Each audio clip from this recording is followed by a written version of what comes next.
தனுசு ராசிக்காரர்கள் ஞாயிற்றுக்கிழமையில் பசுமாடுகளுக்கு அகத்திக்கீரையை தவிர உணவு கொடுக்க எல்லா விதமான தோஷங்களும் நிவர்த்தி ஏற்படுவது கண்கூடாக பார்க்கலாம்.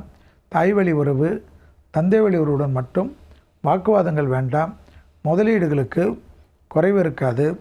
இரத்தபந்த உறவுகளில் ஏற்றமும் நம்பிக்கையும் ஏற்படும். உறவு முறையில் இருந்த சிக்கல்கள் பரிபூர்ண நிவர்த்தி ஏற்படுவது கண்கூடாக பார்க்கலாம்.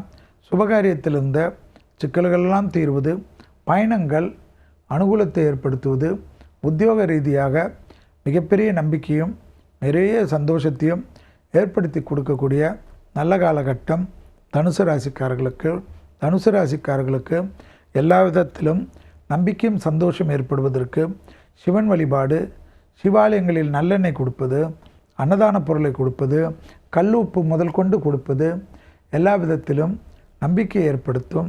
வியாபாரத்தில் இருந்த பாதிப்புகள் பரிபூர்ண நிவர்த்தி ஏற்படுவது கண்கூடாக பார்க்கக்கூடிய நல்ல காலகட்டம். தனுசு ராசிக்காரர்களுக்கு எந்த விதமான சுபகாரியத்தையும் தள்ளி போடாமல் டக்குன்று முடித்து கொள்வதும், தைரியம் நம்பிக்கை ஏற்பக்கூடிய அமைப்பு ஏற்படுவதும், முதலீடுகளுக்கு குறைவில்லாமல் இருப்பதும், வியாபாரத்தில் இருந்த சிக்கல்கள் தீர்வதெல்லாம் ஏற்படும்.